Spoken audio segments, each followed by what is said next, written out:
शासनपति वीतराग प्रभु भगवान महावीर स्वामी के चरणों में कोटि कोटि वंदन नमन। वर्तमान आचार्य सम्राट ध्यान योगी राष्ट्र संत डॉक्टर श्री शिव मुनि जी महाराज साहब के चरणों में कोटि कोटि वंदन नमन। आगम ज्ञाता आगम पुरुष हिमाचल केसरी उपाध्याय प्रवर पूज्य गुरुदेव श्री जितेंद्र मुनि जी महाराज साहब के चरणों में कोटि कोटि वंदन नमन। ऑनलाइन एजुकेशन के प्रणेता संघ सेतु उपाध्याय प्रवर पूज्य गुरुदेव श्री रविंद्र मुनि जी महाराज साहब के चरणों में कोटि कोटि वंदन नमन। ऑनलाइन एजुकेशन में पधारे हुए सभी गुरु भगवंत एवं भगवती स्वरूपा महासाध्वियों के चरणों में कोटि कोटि वंदन नमन। आज ज्ञानदाता आगम प्रदाता पूज्य गुरुदेव श्री जी की प्रत्यक्ष वंदना का लाभ ले रही हैं उप प्रवर्तनी शासन चंद्रिका साध्वी रत्ना श्री राधा जी महाराज साहब आदि ठाना।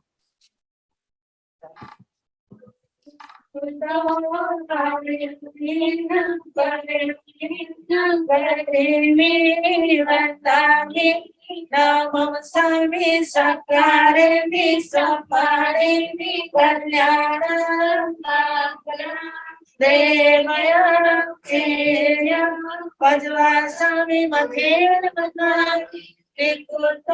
सकारे संहारे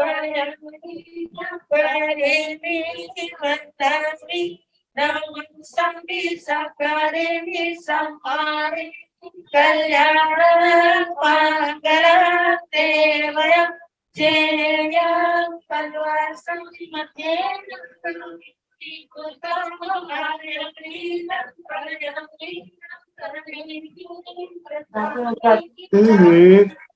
सकारे सम्माने कल्याण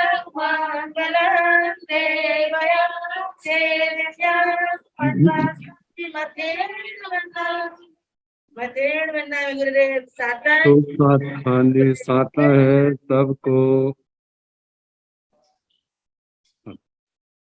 यह आगम वाचना अविरल गति से चलती रही, इस हेतु सभी तपस्वी अपना अपना योगदान दे रहे हैं। आज की तपस्या इस प्रकार है।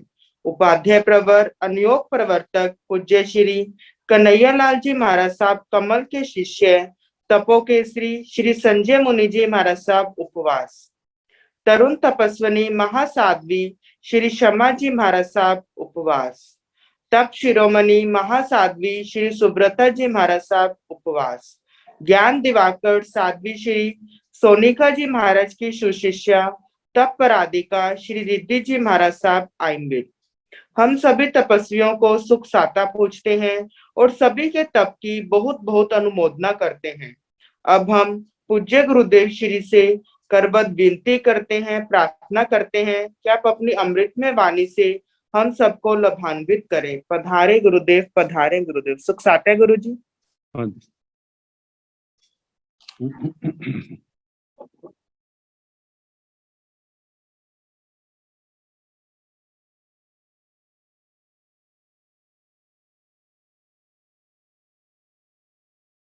नमो अरिहंताण नमो सिद्धाण नमो आर्याण नमो उगधायाण नमो लोय सव साहुण केशो पंच नमोकारो सव पाव प्रणसनो मंगलानंद संवेशन पड़ मंग हवाई मंगल।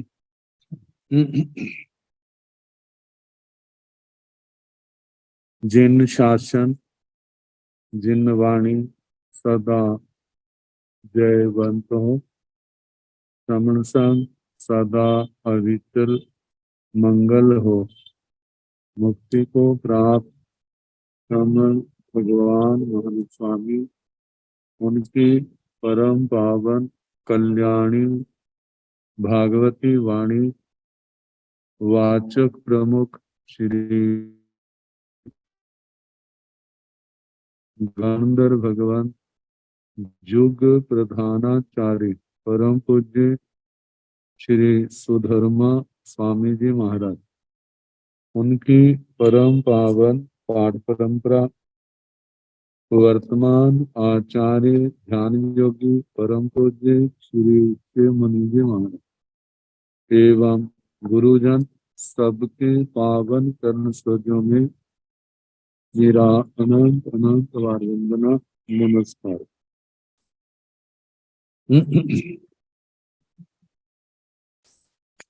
आगम परिषद में विराजमान वरिष्ठ मुनिराज, अन्य मुनिवृंद, परम आदरणीय भगवती स्वरूपा महासाधनिया, श्री स्थानम सूत्र की वाचना प्रारंभ है। छठा स्थान सुनाया जा रहा है। कल सुना रहे थे साधु साधुओं को ऐसे वचनों का प्रयोग नहीं करना। अब आगे वर्णन आ रहा है कल्प प्रस्ताव। यदि कोई साधु साधुया साधु वृत्ति से प्रतिकूल शब्दों का उच्चारण करते, किसी के ऊपर झूठा दोषारोपण लगाते, तो उससे आत्मा प्रायश्चित का भागी बनता है।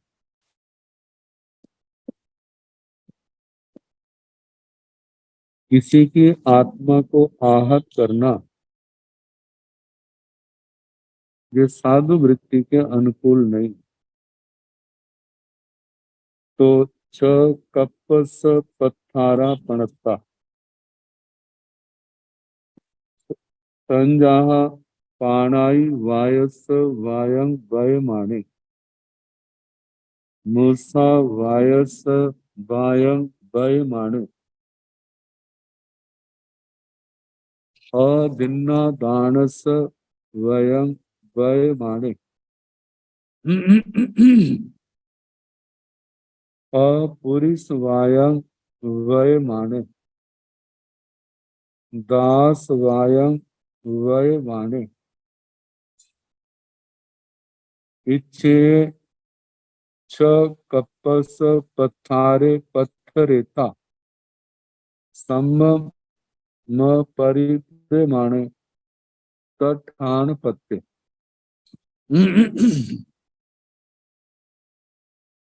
च कपस पत्थारा पणता छे कल्प के प्रस्तार प्राश्चित विशेष ऐसे वचन बोलने वाला प्राश्चित का अधिकारी बनता है। तो पहली बात कही है तंजहा, जैसे के पाणाई वायस वायं वयमान, प्राणातिपात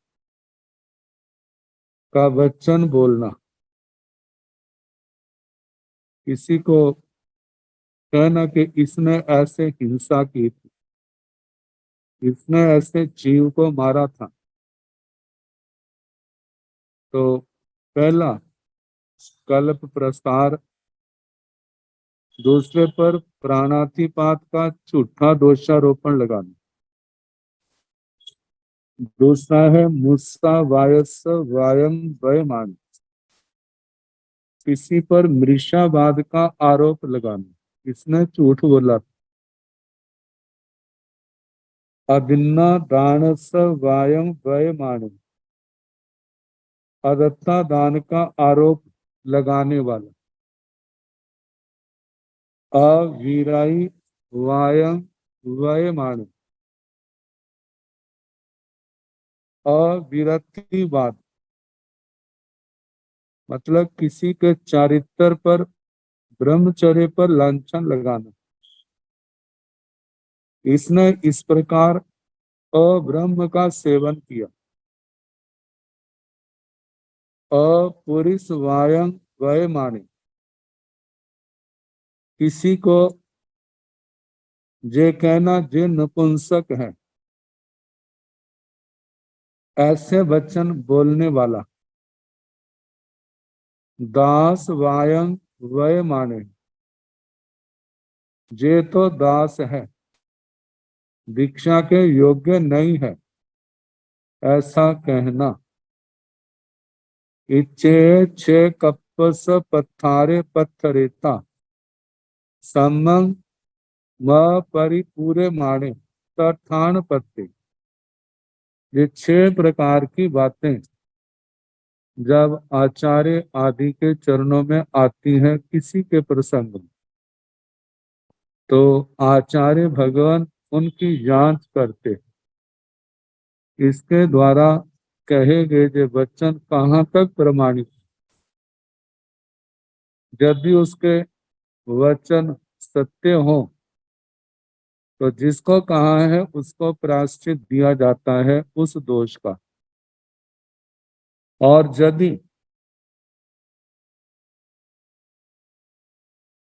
आरोप लगाने वाले के वचनों में सत्यता ना हो, झूठ हो, तो फिर जो प्रायश्चित दूसरे को देना था उसी प्रायश्चित का भागी झूठा दोषारोप लगाने वाला जो है उसको मिलता है। इसने झूठ बोल करके दूसरे की आत्मा को आहत किया है, और जो उसको प्रायश्चित देना था उसी को दिया जाएगा।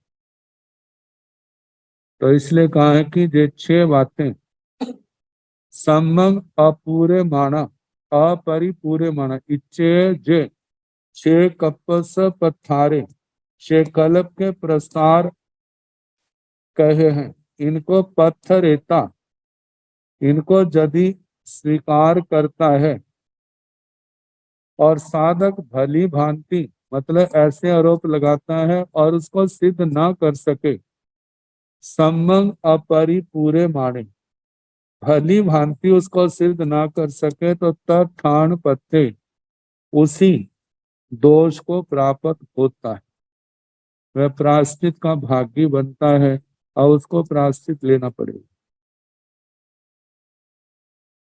अब जो जो दोष लगाया जाता है, पहले दोष लगाने वाले को पूछते हैं आपने कैसे जाना, आपको कैसे पता चला कि ये ऐसा है, इसने ऐसा गलत काम किया है।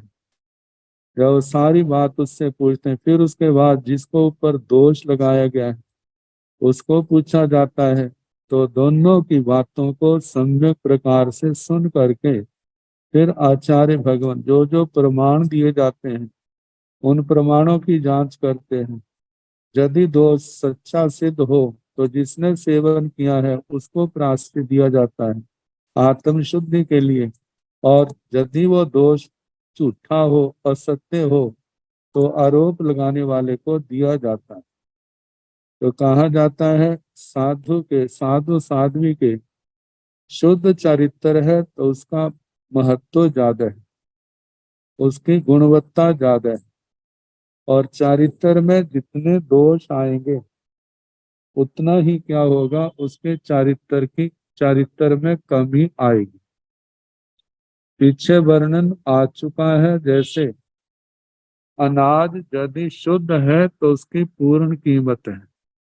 अनाज के अंदर घास फूस है, मिट्टी है, कंकर पत्थर है, तो जितने ज्यादा होंगे उस अनाज की कीमत घट जाएगी। इसी प्रकार कहा जाता है किसी का चरित्र जितना दोषों से अलग होगा, निर्मल होगा, वह चरित्र उतना ही पवित्र होगा, और जितने दोष उसके अंदर होंगे उतनी चरित्र के अंदर, साधना के अंदर मलिनता होगी। तो मलिन चरित्र आत्मा को उस परम लक्ष्य को प्राप्त कराने में समर्थ नहीं होगा। तो भगवान गुरुजन कहते हैं कि प्रत्येक साधक को कोई भी वचन बोलना है तो बड़ा विचार करके, सोच समझ करके बोलना चाहिए, ताकि हमारे ज्ञान दर्शन चरित्र में किसी प्रकार की कमी ना आए। अब इसके आगे फरमाया है कि कल्प पली मंतु, ये 6 बातें हैं जिनकी कहा जाता है इन बातों का ध्यान नहीं रखा जाता तो उसके कल्प में दोष लगेंगे, उसकी मर्यादा में दोष आएंगे, उसका चारित्र दूषित होगा। च कपस पली मंथु पणते तन जहा को पुण्य संयमस पली मंथु मोहरिये सच वर्णस पली मंथु चक्कु लोलुए इरिया बहियाए पली मंथु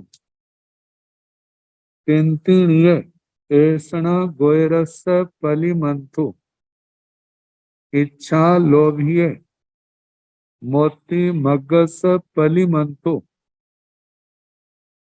भिजा नियाण करने मोख मगस पली मंथु सवथ भगवया अनियाणिया पसत्था।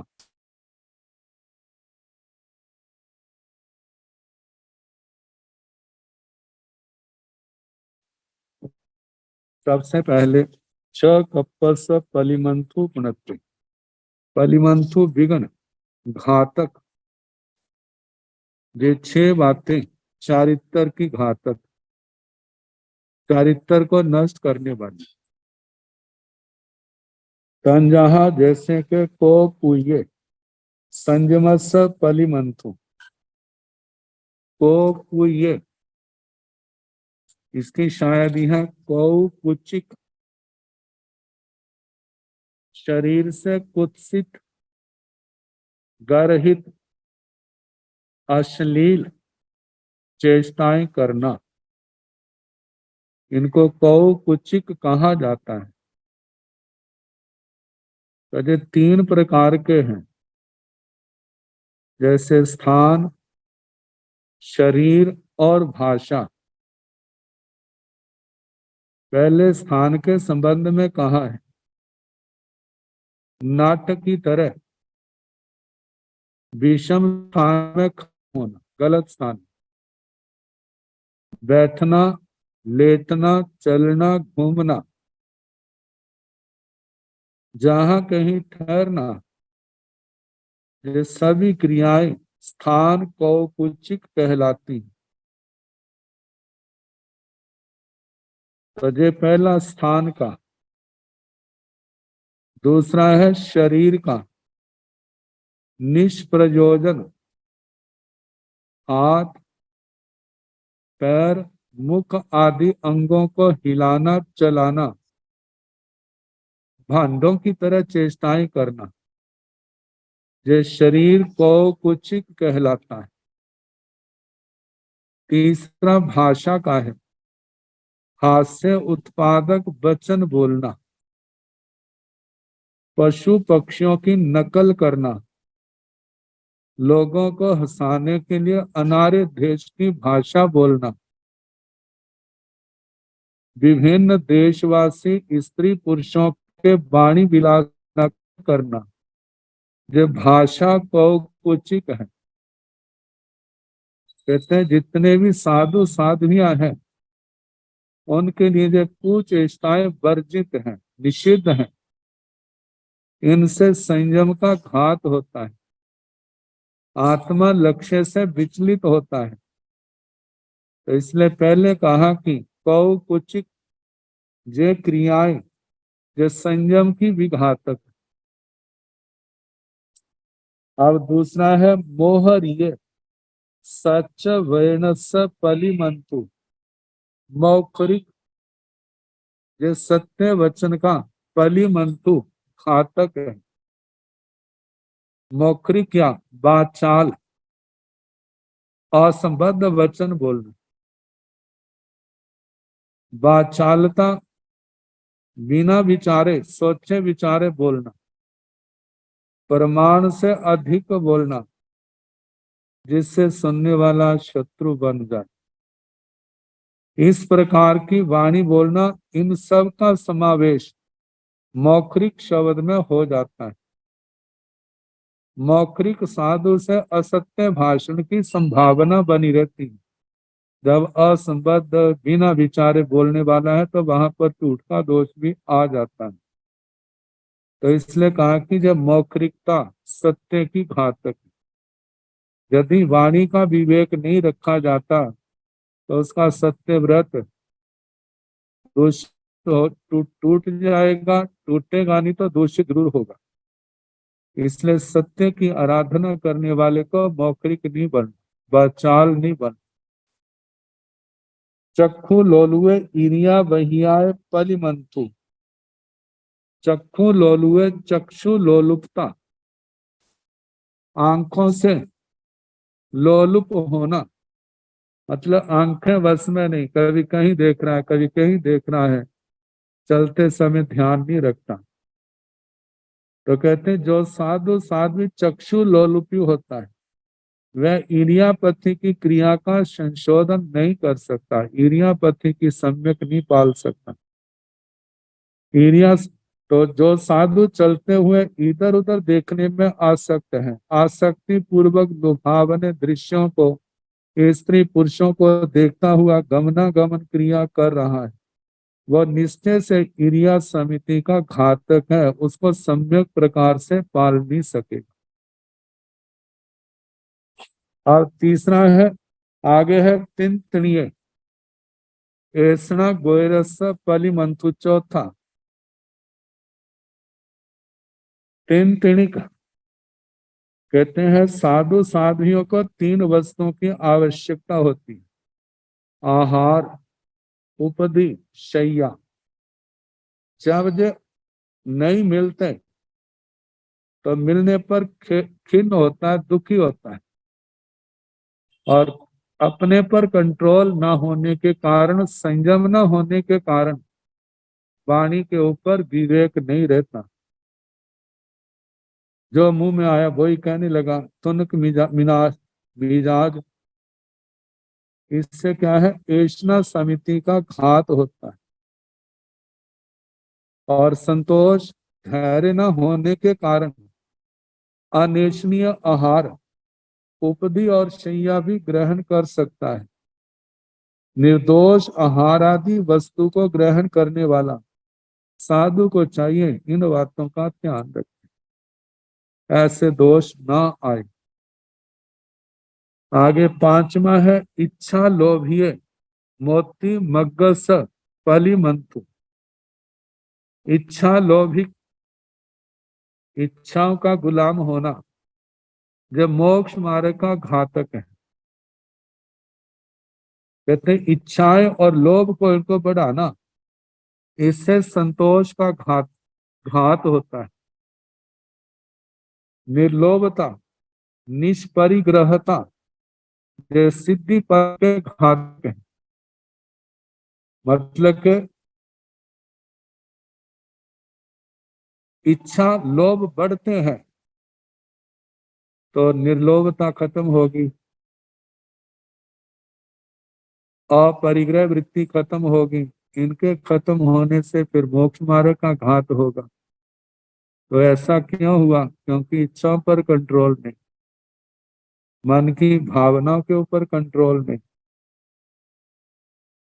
तो इसलिए कहा जाता है इच्छाओं पर कंट्रोल करना, मन के ऊपर कंट्रोल करना। ये नहीं है मन में जो आ जाए वही करना,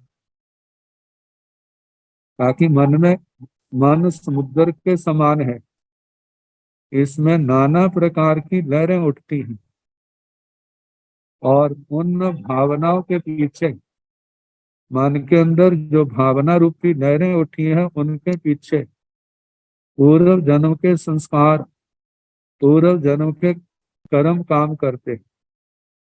लेकिन जब लहरें उठी हैं तो उनके सार नहीं बहन। मुमुक्षु आत्मा को अपने मोक्ष मार्ग के अनुसार चलना है। यदि वो लहरें मोक्ष मार्ग में सहायक हैं तो चले, यदि वो सहायक नहीं है, विपरीत संसार की ओर ले जाने वाली है, तो उनका प्रतिरोध करे, उनको रोके, उन भावनाओं के अनुसार ना चले। यदि साधक ऐसा करता है तो उसकी गति मोक्ष मार्ग पर अच्छे ढंग से चलती रहेगी, और इन मन की लहरों के अनुसार चल पड़ता है, कंट्रोल नहीं रखता, संयम नहीं रखता, तो फिर क्या होगा? उसका मोक्ष मार्ग का घात होगा, अपने मार्ग से भटकेगा। आगे बताया है छठा, भिज्जा नियाण करने मोक्ष मग्गस पलिमंथ। भिज्जा नियाण करने, लोभ से निदान करने वाला, वह मोक्ष मार्ग का पलिमंथु, घातक है।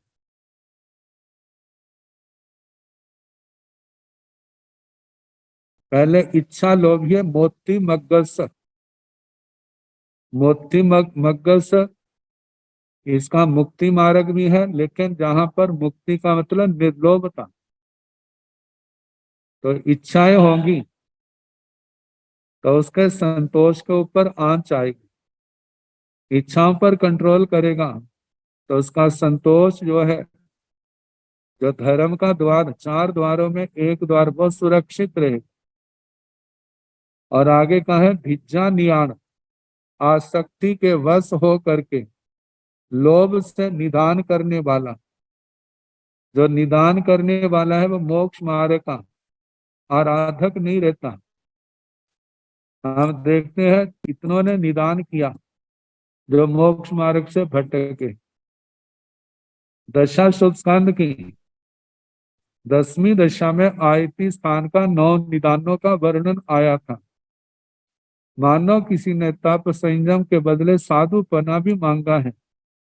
मेरे तप संयम का फल हो, मैं श्रावक बनूं, मैं साधु बनूं, तो कहा कि उसके कारण से साधुपना आ जाएगा, श्रावक वृत्ति आ जाएगी। जो उसने मांगा वह तो मिल जाएगा, लेकिन उससे आगे नहीं बढ़ सकेगा। और कितने ऐसे निदान हैं जो आत्मा को उस जन्म में मोक्ष जाने से रोकते हैं। जैसे ज्ञाता धर्म कथा सूत्र में द्रौपदी अध्ययन में वर्णन आता है पांडवों की साधना पूर्व जन्म की निर्निदान की। निदान रही थी, वो संयमी हुए, बने, दीक्षित हुए, 14 पूर्वों का अध्ययन किया, कर्म क्षय करके सिद्ध गति को प्राप्त हुए। लेकिन द्रौपदी का जीव पूर्व जन्म में उसने निदान किया था। उस निदान के कारण निदान तो पूर्ण हो गया, उसके बाद उसने दीक्षा तो ली, संयम पाला, आराधक बन गई, लेकिन पांडवों के समान कर्मों को क्षय नहीं कर सकी। और वो 5वें देवलोक में गई है, वहां से एक जन्म और लेकर के पुनः मोक्ष में जाए। तो निदान के कारण कोई आत्मा तो पूर्ण रूप से इस मोक्ष से मार्ग से भटक जाती है। और कितनी आत्माएं जब तक निदान पूर्ण नहीं होता तब तक अपने लक्ष्य से, धर्म से दूर रहती हैं, और उसके बाद धर्म में आती भी है तो इतना धर्म नहीं होता जिससे आत्मा के सारे कर्म क्षय हो जाए। तो इसलिए कहा है कि आज लोभ के कारण निदान करना, कषायों के कारण क्रोध मान माया लोभ के कारण से निदान करना, जो मोक्ष मार्ग का घातक। सवत्थ भगवया अनियाण्या प्रसत्था, सवत्थ सभी जगह, भगवया भगवान के द्वारा, अनिदानिया निर्निदानता, प्रशस्त कही, कहा कि अपनी साधना निदान से रहित हो। इस साधना के बदले कोई भौतिक पदार्थ की कामना नहीं कर। कितने लोग ऐसा सोचते हैं हमारा मोक्ष हो, हमारी साधना का फल हो तो मोक्ष हो। कहा जाता है साधना का फल तो मोक्ष ही है, साधना का परिणाम संसार नहीं है। यदि हमारा संयम तप शल्यों से रहित है, माया निदान मिथ्यात्व तजे मोक्ष मार्ग में ही ले जाने वाला है। दशा श्रुत स्कंद की 10वीं दशा में कहा है जो लोग निदान करते हैं वह अपने संसार को बढ़ा लेते हैं, और जिन्होंने निदान नहीं किया वे जीव संभव है इसी भी कर्मों को क्षय करके मोक्ष में जा सकते हैं। ये बात अलग है कि टाइम नहीं है। जैसे पांचवें आर्य के जन्मे को, पांचवें आर्य में मोक्ष नहीं, लेकिन चौथे आर्य के जन्मा हुआ पांचवें आर्य में केवल ज्ञान पा करके मोक्ष में जा सकता है। यदि ऐसे कारण ना हो, चौथा आर्य ही है, जिस समय केवली काल चल रहा है, जीव केवल ज्ञान पाते हैं, मोक्ष में जाते हैं, तो निदान नहीं करने वाला जीव जो है उस जन्म में भी मोक्ष में जा सकता है। लेकिन यदि वह निदान कर लेता है तो फिर तो उसने अपना संसार और बढ़ा लिया। क्योंकि जो संयम तप निर्दोष जो है, शल्यों से रहित जो मोक्ष मार्ग तो है, इस पर चलने वाला जीव मोक्ष अवश्य जाएगा। तो इस प्रकार कहा, ये 6 बातें संयम के मोक्ष मार्ग की घातक है। साधु साध्वी को इन बातों का ध्यान रखना।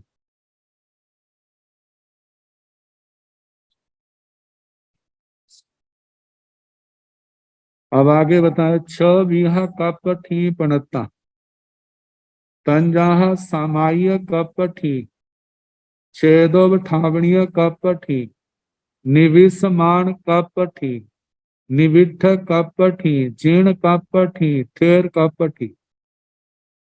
छ विहा कपठी पणता, 6 प्रकार की कल्प स्थिति कही। कल्प की मर्यादा, जैसे 10 प्रकार का कल्प चलता है। आचेलक, औदेशिक, राजपिंड, शय्यातर पिंड। राजपिंड शय्यातर पिंड का निषेध है। प्रतिक्रमण, व्रत, मास कल्प, पर्युषणा कल्प, पुरुष ज्येष्ठ, कृति कर्म।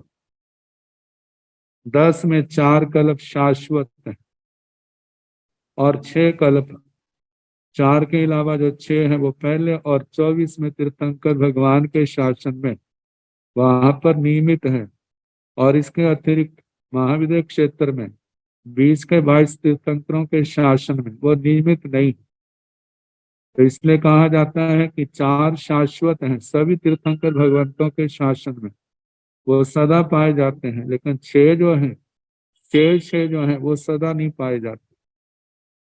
तो कहा जाता है, जो कल्प स्थिति 6 प्रकार की कही। तंजहा, जैसे कि सामायिक कपटी, सामायिक कल्प स्थिति। सामायिक कल्प स्थिति जिसमें कहा जाता है कि सामायिक में भी 18 पापों का त्याग किया जाता है, लेकिन 10 कल्पों में 4 कल्प निश्चित रूप से पाए जाते हैं। इसमें पहला कल्प है शय्यातर पिंड का निषेध। साधु साध्वियों को शय्यातर का भोजन नहीं लेना, उसके पिंड का आहार पानी का निषेध है। दूसरा कल्प चतुर्याम, 4 महाव्रत, इनका पालन करना निश्चित। 4 महाव्रत के अंदर ही 5 महाव्रतों की बातें आ जाती, क्योंकि चौथे महाव्रत का उनके नाम बहिद्धा दानव वेरमन। बहिद्धा का अर्थ मैथुन किया जाता है और आदान का परिग्रह, इन दोनों से विरत होना। और इनके कहने का जो 4-5 समय के प्रभाव को बताया। पहले तीर्थंकर भगवान के समय कल्प पालन करना आसान है, समझना मुश्किल है। 24वें तीर्थंकर भगवान के समय समझना भी मुश्किल है, पालना भी मुश्किल है। कोई आत्मा शब्दों को लेकर के, शास्त्र के शब्दों को लेकर के ऐसा कहाँ लिखा है, इसलिए ऐसा करते हमारे को कोई दोष नहीं लगता। ऐसी बात आगे खड़ी ना करें, इसलिए तीर्थंकर भगवान समय के अनुसार वैसी मर्यादा बना देते। बीच के 22 तीर्थंकर भगवानों के समय की जो जनता है, लोग हैं रिजु प्राज्ञ, उनके लिए समझना भी आसान है और पालना भी आसान है। इसलिए उनके लिए ज्यादा ज्यादा नियम मर्यादाएं नहीं, वो थोड़े में ही सब समझ जाते हैं। तो कहा जाता है कि चतुर्याम धर्म, ये सामायिक कल्प का दूसरा कल्प। पहला शय्यातर पिंड का निषेध और दूसरा चतुर्याम, इन 4 महाव्रत 5 महाव्रत जो भी है चारों के अंदर पंचों आते हैं का सम्यक प्रकार से पालन करना। तीसरा है पुरुष देश, पुरुष को साथ रखकर, जितने साध्वी वर्ग है पुरुष को साधु को आगे रख करके चले, उनको बड़ा माने, जिसके संबंध में कहा है कि पुरुष जे आगे दीक्षा देश को बंधन, जो दीक्षा में बड़ा है चाहे वो छोटा है, छोटी दीक्षा वाला उसको वंदना करे। पुरुष ज्येष्ठ में पुरुष धर्म प्रधान होने से, जिसके कारण कहा कि बड़ी दीक्षा वाली साधु भी है छोटी दीक्षा वाले साधु को वंदना करे। ये 4 कल्प जो है सामायिक कल्प में अवश्य पाले जाते हैं, और बाकी जो है 18 पापों का त्याग तो सभी जगह होता है। तो ये सामायिक 2 प्रकार की इत्वरिक और जावत महाविद्य क्षेत्र में और 22 तीर्थंकर भगवंतों के समय तो ये सामायिक चरित्र आजीवन होता है। प्रथम और 24वें तीर्थंकर भगवान के समय में जघन्य 7 दिन का, मध्यम 4 महीने का, उत्कृष्ट 6 महीने का, इतने समय के अंदर उसको अवश्य छेद और स्थापनी चरित्र देना होता है।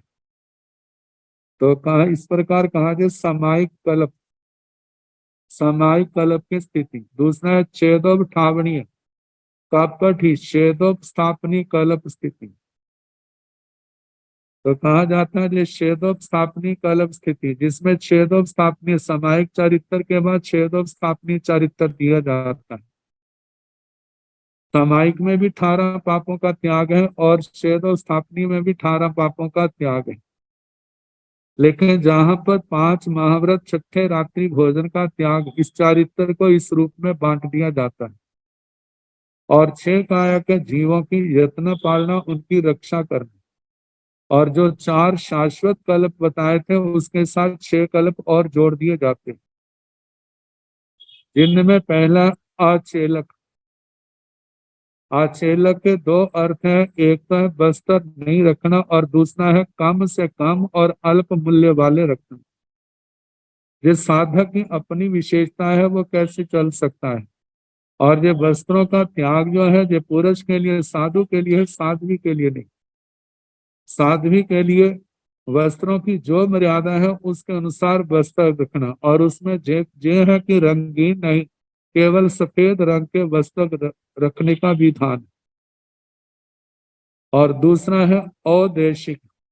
औदेशिक पिंड जो है कहा जाता है जो किसी विशेष साधु के लिए भोजन बनाया गया है, यदि वो लेता है तो आधा कर्मी का दोष लगता है, और उसी को कोई दूसरा साधु लेता है तो उनको औदेशिक लगता है।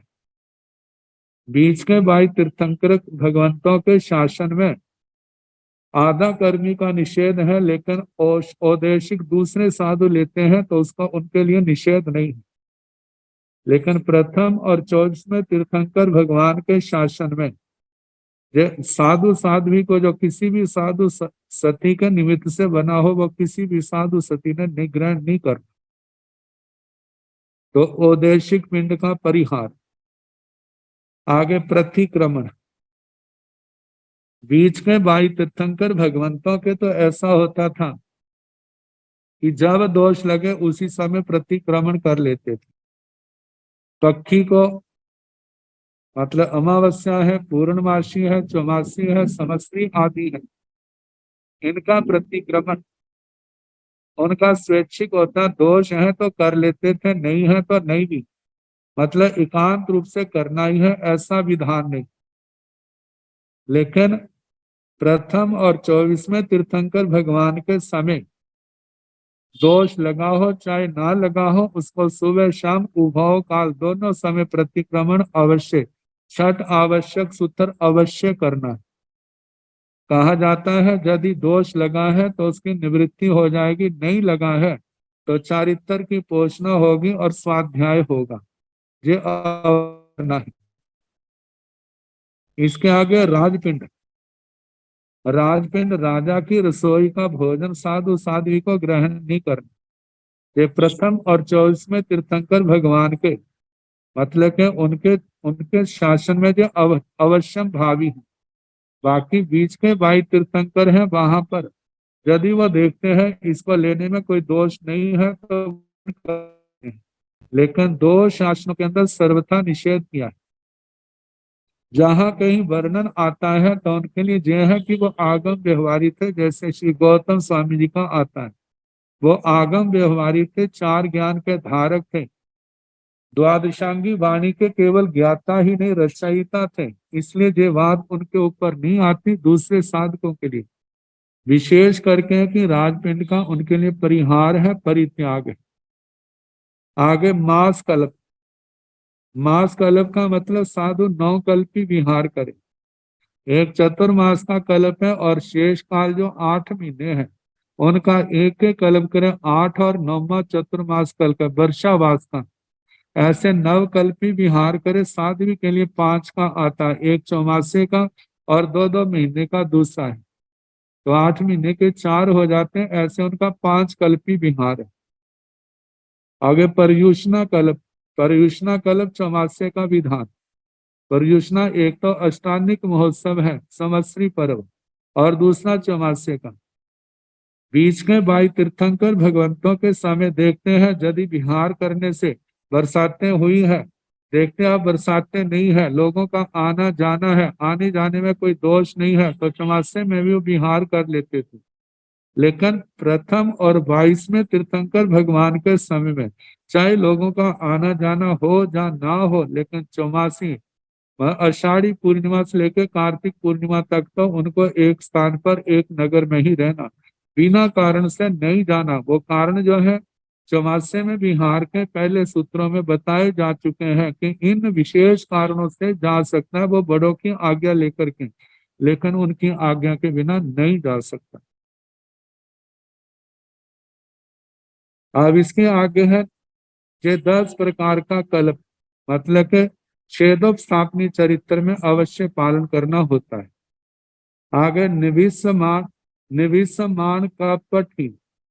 निविष्यमान का पठ निर्विष्यमान कल्प स्थिति जे परि, और निविष्ठ का पठी निर्विष्ट कल्प स्थिति जे परिहार विशुद्धि चारित्र को लेकर के। जो भगवान की आज्ञा से जा जिन्होंने इस चारित्र परिहार विशुद्धि चारित्र की का पालन किया है, उनकी आगे उनकी निष्ठा में इस चारित्र को जिन्होंने स्वीकार किया है, कहा जाता है जिस समय वो 6 महीने का तप कर रहे हैं, जो तप कर रहे हैं उनके लिए कहा जाता है निर्विष्यमान कल्प स्थिति वाले। और जिन्होंने वो 6 महीने की साधना कर ली है, ऐसे साधकों को कहा जाता है निर्विष्ट कल्प स्थिति या निर्विष्ट कायिक कल्प स्थिति। तो परिहार विशुद्धि चारित्र के संबंध में कहा जाता है कि जिन्होंने 9वें पूर्व की तीसरी आचार वस्तु का अध्ययन कर लिया, वे कम से कम इतना और ज्यादा से ज्यादा असंपूर्ण 10 पूर्व, वह 10 पूर्व पूरे नहीं, इतना जिनका मतलब अध्ययन है वे ही इस चारित्र का पालन करने के अधिकारी। कहते 9 साधु आचार्य की, वह तीर्थंकर भगवान की जिन्होंने इस चारित्र की आराधना की है, उनकी अनुमति लेकर के गाछ से अलग होकर के 18 महीने तक साधना करते हैं। जिन 18 महीनों को 6-6 महीने में बांटते हैं। पहले 4 साधु जो है साधना करते हैं और 4 सेवा करते हैं और एक गुरु स्थानीय बनता है जो वाचनाचार्य। और इनके संबंध में तपस्या का विधान है। यदि गर्मियां हैं तो जघन्य उपवास, मध्यम बेला, उत्कृष्ट तेला है। और यदि सर्दियां हैं तो जघन्य बेला है, मध्यम तेला है, उत्कृष्ट चोला है। बरसात के दिन है तो जघन्य तेला है, मध्यम चोला है, उत्कृष्ट पंजोला है। और इन तपस्याओं के पारने जो है सदा आइमिल से होंगे, और जिनकी तपस्या नहीं चल रही है उनके निरंतर आइमिल होंगे। आइमिल से कम तपस्या नहीं, इससे ज्यादा वो अपनी इच्छा से कर सकते हैं। तो कहा जाता है 4 जो तपस्या कर रहे हैं, 4 सेवा कर रहे हैं और एक गुरु स्थानी है। जो तपस्या कर रहे हैं उनको निर्विषमान कल्प स्थिति वाला कहा जाता है। और जिन्होंने 6 महीने का तप अनुष्ठान पूर्ण कर लिया है वह निर्विष्ट कायिक कल्प स्थिति वाले कहे जाते हैं। कहा जाता है इस कल्प की आराधना करते हैं, यदि उनका भाव पूर्ण हो जाए तो कम से कम पहले देवलोक और ज्यादा से ज्यादा 8वें देवलोक तक जन्मने वाले होते हैं। और इनकी इस कल्प के पूर्ण होने पर जिन कल्प को भी स्वीकार किया जा सकता है पुनः गच्छ में भी आ सकते हैं और पुनः इस साधना को दोबारा भी ग्रहण कर सकते हैं। अब इसके आगे जिन कपटी जिन कल्प स्थिति, जिन कल्प स्थिति के संबंध में कहा जाता है जिन तो नहीं लेकिन जिन सरीखे ऐसी क्रिया करने वाले जिन कल्प स्थिति के साधक माने जाते हैं। इनकी योग्यता के संबंध में कहा है कि इनके पास वज्र ऋषभ नाराज संघनन होना चाहिए और कम से कम 9वें पूर्व की तीसरी आचार वस्तु और उत्कृष्ट कुछ कम 10 पूर्व तक इनका अध्ययन होना चाहिए। बस्तर आदि उपकरणों से रहित केवल साधुता के बाह्य और आभ्यंतर लक्षणों से संपन्न होते हैं। मतलब बस्तर नहीं भी है और बस्तर उनके पास हो भी सकते हैं लेकिन बड़े मर्यादों पे। तो और ऐसी स्थिति किसी भी प्रकार का कोई भी उपसर्ग आए तो उसको समता से सहन करने में सक्षम होते। कहा जाता है 6 महीने तक भी आहार पानी ना मिले तो घबराते नहीं। कभी किसी प्रकार का कैसे भी कोई रोग क्यों ना हो अपवाद का सेवन नहीं करते, औषधि का सेवन नहीं करते। कहा जाता है उनका ऐसी धारणा बन जाती है तप से बढ़ के और औषधि क्या होगी। औषधि केवल शरीर के रोगों को शांत करती है तो तप तो आत्मा के जन्म जन्म के कर्मों के रोगों को शांत कर देता है। और तीसरे पहर में गोचरी जाते हैं। वे नगरों में नहीं जंगलों में ही रहते हैं। उनका जीवन साधना में ही बीतता है। जिन कल्पी की जो भी मर्यादा है उनका उल्लंघन कभी नहीं करते। पैर में कांटा लग जाए निकालना नहीं, आंखों में कुछ गिर जाए तो उसको गिरना नहीं, बीमार हो जाए तो उसका उपचार कराना नहीं, सर्दी है गर्मी है सबको समता से सहन करना, आने वाले उपसर्गों को समता से सहन करना, ये सारी जिन कल्प की साधना है। और उनका समय जो है स्वाध्याय में ध्यान में ही जाता है। आगे खेर का पति स्थविर कल्प स्थिति।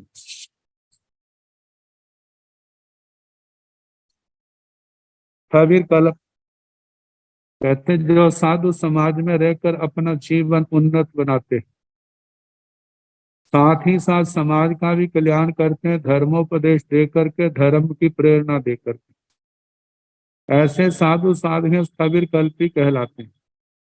वे सब तरह से स्थविरों की मर्यादाओं का पालन करते हैं।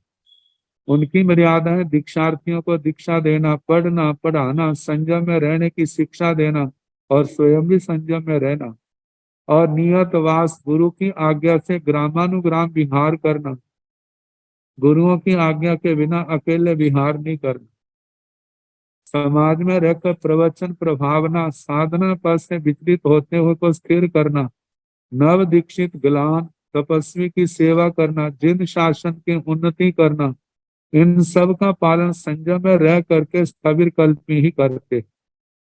उनकी ऐसी मर्यादा को ही स्थविर कल्प स्थिति कहा जाता है। तो इस प्रकार 6 प्रकार की कल्प स्थिति कही। अब इसके आगे कहा जाता है भगवान महावीर स्वामी के 3 महत्वपूर्ण बेल्य। समणे भगवान महावीर छठेण भत्तेण अपाणायण मुंडे जापवै। समणस भगव महावीरस छठेण भत्तेण अपाणायण अनंत अनुत्तरे जाव समुपन्ने। समणे भगवान महावीर छठेण भत्तेण अपाणायण सिद्धे जाव सब दुख पहि।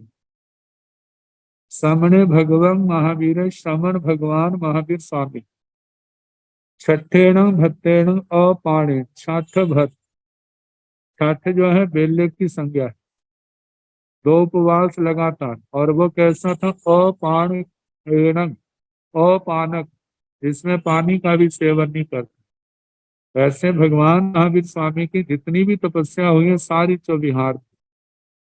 तो कहा जिस दिन उन्होंने दीक्षा ली है तो उस समय बेला था, तो बेले के साथ मुंडे जा पवैये, मुंडे भविता अगारो अणगारियों पवैये, मुंडित हो करके मतलब अगार से अणगार अवस्था में प्रव्रजित हुए, पहला बेला। वैसे बेले तो बहुत हैं भगवान। समणस भगव महावीर छठं, छठेण भत्तेण अपाणेण अनुत्तरे अनंत अनुत्तरे जाल समुपन्ने। कहा जाता है भगवान की साधना जो है बेले से कम कभी नहीं रही, कम से कम बेला। और उनका पारने का भी केवल एक दिन होता था, और वो भी एक टाइम ही भोजन को भिक्षा के लिए उठते थे। तो दूसरा बेला है समरस भगव महावीर, श्रवण भगवान महावीर स्वामी के छठेण भत्तेण अपाणेण, छठ भत, छठ भत जो है बेले के तप के साथ, अपाणे भविष्य विहार, अनंत अनुत्तर जाव समुपन्ने, मतलब अनंत और अनुत्तर केवल ज्ञान केवल दर्शन उनके प्रकट हुआ, पैदा हुआ। सामने तीसरा है बेला, भगवान महावीर छठेण भत्तेण अपाणेण सिद्ध जाव सब दुख पहि। जब भगवान महावीर स्वामी का निर्वाण हुआ तो उस समय भी उनका बेले का चुविहारी बेले का तप था। तो उसमें सिद्धे जाल सब दुख पहे, सिद्धे बुद्ध मुत्ते परिनिपुणे सब दुख पही, सिद्ध हुए, बुद्ध हुए, मुक्त हुए, निर्वाण को प्राप्त हुए और सभी दुखों का उन्होंने क्षय किया। अब इसके आगे संत कुमार महेंद्र कल्पों में विमानों की ऊंचाई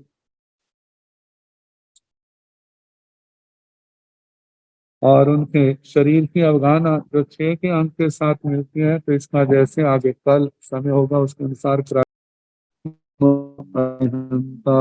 नमो सिद्धाण नमो आयरियाण नमो उवधायाण नमो लोए संसाहुण ऐसो पंत नमो पारो सव पावपणसण मंगलानंद संवेसिं परमं हरि मंगलम् श्री दत्तारि मंगलम् हरिहंता मंगलम् सिद्धा मंगलम् साहु मंगलम् केवली मनातो धम्मो मंगलम् तत्तारि लोकोत्तम हरिहंता लोकोत्तम सिद्धा लोकोत्तम साहु लोकोत्तम केवली मनातो धम्मो लोकोत्तम चतारि शरणं प्रवज्जामि अरिहन्ते शरणं प्रवज्जामि सिद्धे शरणं प्रवज्जामि साहु शरणं प्रवज्जामि केवले मनातं धम्मं शरणं प्रवज्जामि। 4 शरण सुख करने दुख हरने मंगल करने और शरणा नहीं कोय, जो भव प्राणी आश्रय अक्षय सबको यथा योग्य वंदना सुख साता।